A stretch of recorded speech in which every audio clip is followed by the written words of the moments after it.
Le agradezco sus respuestas. Tiene el uso de la palabra el secretario Víctor Armas, hasta por 20 minutos. Con su venia, diputada presidenta, yo no Adelante. quiero dejar de pasar la oportunidad primero de reconocer en usted, diputada Oropesa, diputada Holguín, diputado Torres, diputado López de Lara, diputado Sandoval, diputada Flores, diputada Santibáñez, diputado Cabral, diputado Peña, diputado González, diputada González, diputado de Lira, diputado Reveles, diputada Borrego, diputado Carrera, diputada Aguirre, diputada Ortega y diputado Sandoval, que todas y cada uno de los integrantes de esta 62ª legislatura han hecho un trabajo de permanencia en sus distritos y han hecho un trabajo de gestión ante el titular del Poder Ejecutivo. Y me parece que esto es destacable porque quienes nos observan a través de las redes sociales o a través de los medios de comunicación deben tener la certeza, los habitantes de Zacatecas, que están dignamente representados en esta soberanía popular. En el caso particular del sistema Milpillas, debo comentar que el sistema tiene dos proyectos. El primero, que tiene que ver con el almacenamiento de 64 millones de metros cúbicos, con una cortina de 90 metros, un vertedor que tiene un largo de 300 metros, prácticamente tiene un costo de 1.800 millones y lo que se está planteando es que se incluya en el presupuesto de egresos de la Federación 2018 y se garantice la multianualidad para que pueda ser construida en un periodo hacia el 2021. La otra parte del sistema, que tiene que ver con la conducción precisamente del agua, es un acueducto que lleva implícito la construcción de una planta potabilizadora, en este caso 2 plantas de rebombeo y un tanque de cambio de uso de régimen, pero 2 acciones fundamentales dentro del proyecto de acueducto por el cual se incrementa el monto. Uno es la construcción de un acuaférico, en el caso particular de la zona conurbada Zacatecas-Guadalupe, y estamos planteando la construcción de un acuaférico también para el municipio de Fresnillo. Es importante señalar que la línea de conducción es de 167 kilómetros de longitud. ¿Qué estamos implementando? Un modelo donde el 49% de la inversión sea, en este caso, a través del Fondo Nacional de Infraestructura con recursos no recuperables, es decir, recursos que el fondo le va a destinar a Zacatecas. Y nosotros tenemos que hacerle frente al 51% de la inversión. Yo quiero ser muy claro en esta parte porque hay diversas alternativas. La que menos afecta a las finanzas públicas es precisamente el esquema de asociación público-privada. ¿Y por qué es el comentario respetuoso hacia esta soberanía? Es que la decisión primero tendrá que ser que ustedes autoricen o no en su momento la modificación del presupuesto de esta Secretaría 2017 para que podamos constituir un fideicomiso en el cual puedan ingresar los recursos de este 49%. La segunda decisión que tendrá esta soberanía, si es que el modelo financiero, ustedes tienen a bien observarlo y en su momento decidirlo, será precisamente la autorización al titular del Poder Ejecutivo para que en este caso pueda contratar el modelo financiero que nos permita construir el acueducto a la par de la construcción de la presa y que hacia el primer semestre del año 2021 se entregue el primer metro cúbico de agua del sistema Milpillas para el corredor Fresnillo, Enrique Estrada, Calera, Zacatecas y Guadalupe.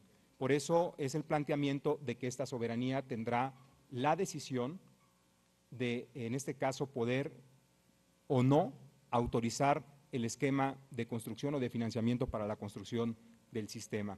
El diputado Medina hacía una pregunta. ¿Nosotros podemos hacer que la Federación pueda absorber el 100% de la inversión del sistema Milpillas? No lo podemos hacer porque las reglas de operación del Fondo Nacional de Infraestructura únicamente autorizan hasta un 49% del financiamiento. Y es importante que para el tema del agua potable, debo señalarlo con toda claridad y de manera respetuosa, tenemos que observarlo con una visión gerencial. Esto es, nosotros tenemos que cubrir dos partes importantes para el sistema y va concatenado en la preocupación que han tenido ustedes respecto a los organismos. Dos cosas tenemos que hacer, pero antes quiero destacar que la voluntad política del titular del Ejecutivo, Alejandro Tello Cristerna, fue tal que la T1, es decir, el compromiso financiero para que se construya el acueducto, lo va a absorber el gobierno del Estado.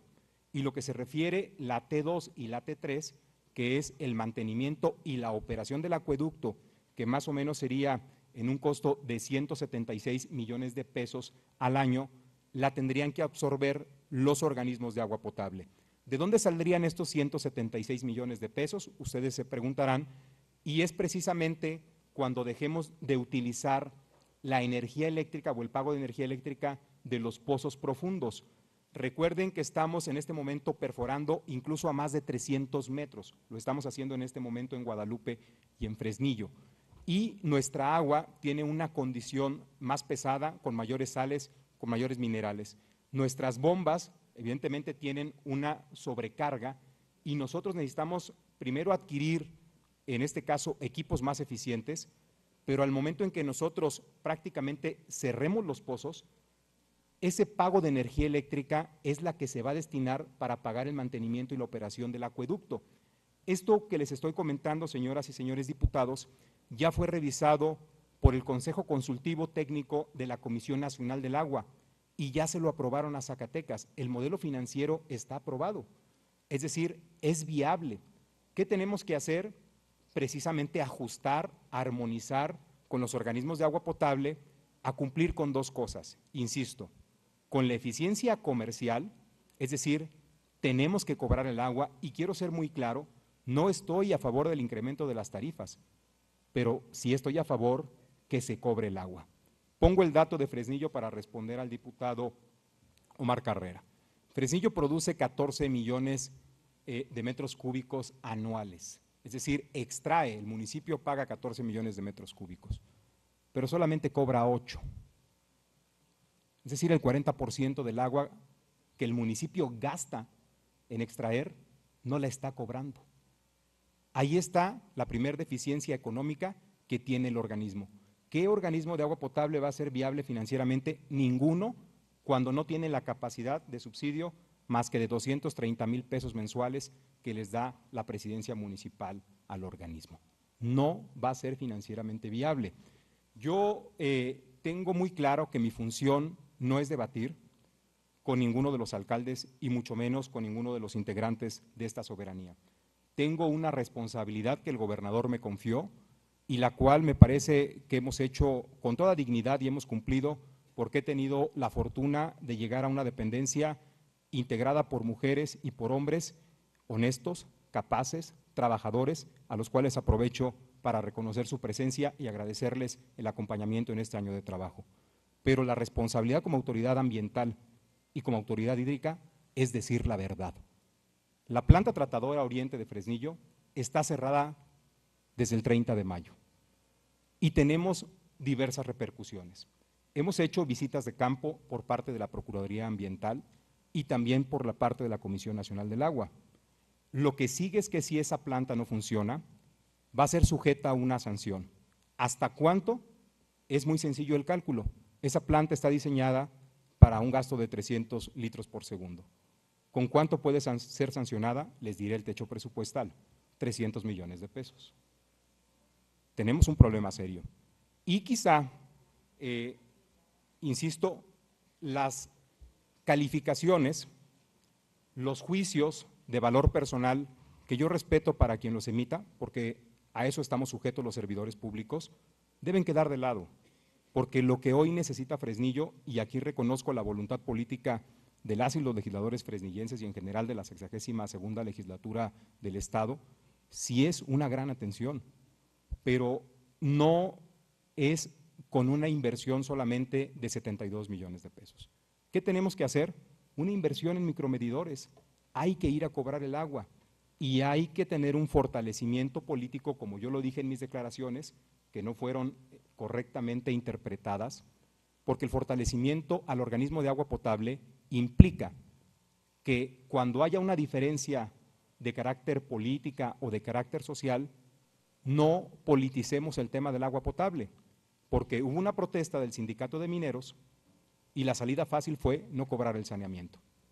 Y hoy el no cobrar el saneamiento nos tiene en crisis al organismo de agua potable, cerrada una planta tratadora de aguas residuales y que el miércoles 25 de octubre de este año, es decir, la siguiente semana, vamos a tener la visita de la Dirección General Técnica de la Oficina de la Presidencia de la República, de la Secretaría de la Función Pública, de la Comisión Nacional del Agua y de un servidor para ir a verificar cuál es la afectación del municipio. Nosotros queremos ayudarle a Fresnillo, queremos ayudarle al alcalde, queremos ayudarle a la directora de agua potable y me parece que todos tenemos una obligación para que de una vez por todas los vicios que arrastra el sistema de agua potable de Fresnillo los erradiquemos. Es fundamental y no es un tema de carácter político y yo insisto, tampoco un tema de carácter personal. Puedo o no estar cercano al presidente, puedo o no tener distancia al presidente. Lo relevante es que como secretario le ayuda a Fresnillo y que esa planta funcione al 100% y que la planta, que en este caso es la Poniente, que solamente está trabajando un 60%, también trabaje en un 100%. Quiero poner un ejemplo claro de cuando se asume una responsabilidad. El caso de Chiapas. Es la primera vez en la historia que se está cobrando el saneamiento. Y ahí está la planta tratadora de aguas residuales, funcionando al 100%. Todos tenemos que hacer conciencia de que si no contribuimos al pago puntual del servicio de agua potable y si como usuarios tampoco adquirimos la responsabilidad de pagar la cuota de saneamiento, insisto, ninguna inversión, ni siquiera el sistema Milpillas, va a ayudar a que financieramente funcionen los organismos de agua potable. Han preguntado cuántas plantas tratadoras de aguas residuales existen en el estado, son 91, 13 están por causar baja de inventario por el abandono de las autoridades municipales. Es menester destacar que el artículo 115 de la Constitución Política de los Estados Unidos Mexicanos mandata que la responsabilidad del funcionamiento del servicio de agua potable, alcantarillado, drenaje y saneamiento es única y exclusiva de los municipios. Hay 7 que están fuera de mantenimiento o de operación por falta de mantenimiento. Y evidentemente nos quedan 71 plantas tratadoras de aguas residuales que están funcionando en Zacatecas. Preguntaba la diputada Borrego cuántas se habían hecho en el gobierno anterior. Se hicieron Boquillas en Cañitas, Pozo de Jarillas, Ojo Caliente, El Fuerte, Villanueva, San Martín, Sombrerete, Carrillo, Fresnillo y Colonia Cuauhtémoc, en este caso en Sombrerete, es decir, 32 plantas tratadoras de aguas residuales, de las cuales 25 están trabajando de manera eficiente y 6 con deficiencias que algunas pueden estar dadas de baja en el proceso de inventario. ¿Por qué lo comparto? Porque me parece que ustedes nos pueden ayudar, pueden ayudarle sobre todo a la gente que está en los municipios, no al gobierno, quiero ser claro en esto, a la gente que está en los municipios, a que en el presupuesto de egresos del Estado, mi sugerencia respetuosa es que incluso para salvar la parte política, ustedes pueden etiquetar el recurso y los proyectos específicos para que podamos en este caso hacerle frente a los compromisos que tenemos, por un lado con el saneamiento y por otro lado con lo que tiene que ver con la ampliación de coberturas de agua potable y alcantarillado. Se ha comentado la contaminación del río Aguanaval, hemos hecho ya una visita de inspección, tenemos ya el proyecto ejecutivo que oscila en los 3.280.000 pesos para poder resolver el tema del colector. Pero voy a decir algo también con mucha responsabilidad, la planta tratadora de aguas residuales hace 2 años que no funciona. Nosotros necesitamos hacer conciencia, y digo en conjunto la autoridad y evidentemente la representación popular y los alcaldes, porque cada quien tiene que hacer lo que le corresponde y lo tiene que hacer bien. Insisto, más allá del origen partidista, más allá de la visión que pudiéramos tener, que es incluso legítima, lo que hoy requiere Zacatecas en materia de saneamiento y que va concatenado al tema del medio ambiente es una visión responsable. No son juicios. Los juicios al final del día me parece que solamente tienen una permanencia efímera. Lo que verdaderamente va a recordar la gente es el legado y el trabajo que hemos hecho. Pongo el caso de Fresnillo y con eso cerraría el tema de Fresnillo. Estamos perforando en este momento dos pozos en Vasco de Quiroga y uno en Plenitud, así es, en la comunidad de Plenitud, y entregamos el sistema de 2 pozos en Pardillos. Entonces, puede ser una cuestión de óptica de si hemos trabajado o no, pero yo seré responsable y siempre hablaré con la verdad. A eso nos protestaron, a venir a decir con claridad. En el caso de los terrenos para la presa Milpillas, debo señalar al diputado Medina que tenemos un avance del 85% con contratos de ocupación. Más o menos la conformación en general de las 300 hectáreas que corresponde el vaso, un 75% son pequeños propietarios y un 25% únicamente son ejidatarios. ¿En qué parte estamos con los ejidatarios? Nos faltan 3 reuniones ejidales para poder, en este caso, cerrar lo que nos corresponde al 15%. ¿Por qué avanzamos? Precisamente por la conformación de que en su mayoría los predios son de pequeños propietarios rurales, pero tenemos la información puntual también para poderles incluso con toda claridad decirles quiénes son o quiénes eran en este caso los propietarios de los predios, y hay gestiones que en este caso los propios habitantes nos han hecho, particularmente el tema de la construcción de caminos, que se involucre en este caso a las personas al momento de que se construya la presa, es decir, la generación de empleos. Solamente para esta etapa de proyectos de trabajo se han generado 300 fuentes de empleo ya en prácticamente la región. Solamente en los trabajos que se ha correspondido en estos prácticamente el año de trabajo, y dentro de lo que también le hemos ofrecido a la gente, hablar con toda claridad. Yo leí hoy la nota en El Sol de Zacatecas y por supuesto lo que el gobernador ha sido muy claro y enfático en una instrucción es que la presa es tan importante, es un proyecto que va a traer un gran beneficio y que la atención tiene que ser puntual, permanente y personalizada, y particularmente para evitar conflicto social o político con cualquier representante, y para nosotros cualquier persona que tenga una representación o que no la tenga y que tenga alguna observación, la vamos a atender con toda puntualidad. Preguntaba el diputado Cabral que cuántas presas tenemos en Zacatecas, son 164 presas. Quiero destacar que las más importantes son Leobardo Reynoso con una capacidad de 95 millones de metros cúbicos, Ramón López Velarde de Jerez con 26 millones de metros cúbicos, el Cazadero de Río Grande con 22 millones de metros cúbicos, el Chique Tabasco con 139 millones de metros cúbicos, la Miguel Alemán Excame Tepechitlán 65 millones de metros cúbicos, la Ingeniero Julián Adame Tayagua Villanueva con 32 millones de metros cúbicos. La Comisión Nacional del Agua reporta que las presas en este momento se encuentran a un 88% de su capacidad de almacenamiento. En el tema también de la desertificación, sobre la preocupación que externaba la diputada González, me parece una pregunta muy inteligente. Nosotros estamos trabajando con el Fondo Mundial para el Medio Ambiente y con la FAO de la ONU un proyecto modelo en el municipio de Pánuco, que tiene que ver precisamente con la atención de la desertificación producto del cambio climático, con el mejoramiento de la calidad de nuestros suelos, y está concatenada con el aumento de la productividad rural. Este proyecto modelo, que afortunadamente tuvimos la oportunidad de que se desarrolle en Pánuco, nos va a permitir no solamente replicarlo en Zacatecas, sino quiero destacarlo a nivel global. A eso lo vino a hacer la FAO por las condiciones climáticas que presenta Pánuco. Pánuco es uno de nuestros municipios, de nuestros 10 municipios que está en riesgo de cambio climático, y a partir de lo que suceda en este proyecto modelo, señora diputada, nosotros implementaremos este plan emergente al cual usted hacía mención.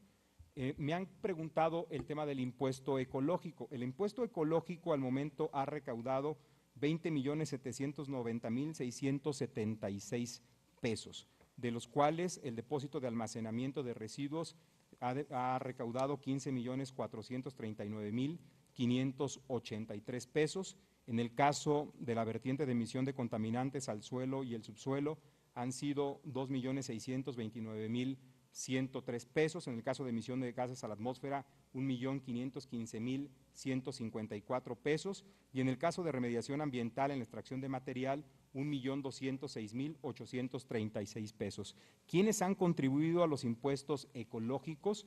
en este caso a Minera Peñasquito, Sociedad Anónima de Capital Variable, la Minera Tayagua, Sociedad Anónima de Capital Variable, la Minera Real de Ángeles, Sociedad Anónima de Capital Variable, la Minera Capstone Gold, Sociedad Anónima de Capital Variable, la Minera Ariane Silver, Sociedad Anónima de Capital Variable, son las mineras que han contribuido al impuesto ecológico. Abusando unos instantes de su tiempo, el tema de la sobreexplotación de los mantos acuíferos. Es importante, señora diputada, por la preocupación que han externado, si es en este caso la instalación de la planta de producción cervecera, el producto o en este caso el factor fundamental de la sobreexplotación de los acuíferos. Debo responder con toda claridad. Primero, en el caso de los acuíferos, el 85% del consumo de agua se va a la producción agropecuaria. Solamente el 6% está destinado al uso industrial y en este caso el 6% restante solamente se va para consumo humano. Esos son los datos que nosotros trabajamos en conjunto con la Comisión Nacional del Agua y la verdad es que la recomendación es que tenemos que tecnificar nuestro campo, estamos tirando el agua en el campo, es importante por supuesto, es la actividad primaria, es la actividad fundamental del Estado, pero también yo protesté decir la verdad y ese es el porcentaje. ¿Dónde se va el agua? A la producción agrícola. El caso de las mineras, alguien preguntaba cuánto consumen las mineras tienen una concesión federal, ¿a quién le pagan por el uso de agua potable? Que es, en este caso, no necesariamente es agua potable, porque prácticamente ellos los extraen para sus procesos industriales, pero ellos le pagan el derecho de extracción a la tesorería de la Federación. Preguntaba el diputado López de Lara la condición del relleno sanitario intermunicipal, ¿por qué está hecho un cerro de basura? Porque hubo un mal manejo, ya lo hemos comentado de manera pública, hemos tenido reuniones con los presidentes municipales de Guadalupe, Betagrande, Morelos y con la alcaldesa Judith Guerrero y estamos acompañando para la construcción de una segunda celda que nos permita una segunda etapa y evidentemente nivelar lo que se tiene, digamos, como excedente de basura para que nos permita también tener un adecuado manejo, en este caso, de nuestro relleno intermunicipal. En el caso de Guadalupe, que externaron sobre una acción inmediata para el tema de agua potable, estamos trabajando en conjunto con la GIAPAS, el municipio de Guadalupe y con la gestión de la diputada Claudia Anaya ante la Comisión Nacional del Agua, la perforación de 2 pozos y la línea de conducción junto con unos tanques con una inversión de 75 millones de pesos, de los cuales 25 millones son de la Comisión Nacional del Agua, 10 millones del municipio de Guadalupe, 15 millones del municipio de GIAPAS, y 25 millones de la Secretaría de Agua y Medio Ambiente. Muchísimas gracias, señoras y señores diputados, por su atención. Estoy a sus órdenes. Muchas gracias, secretario. Se le concede el uso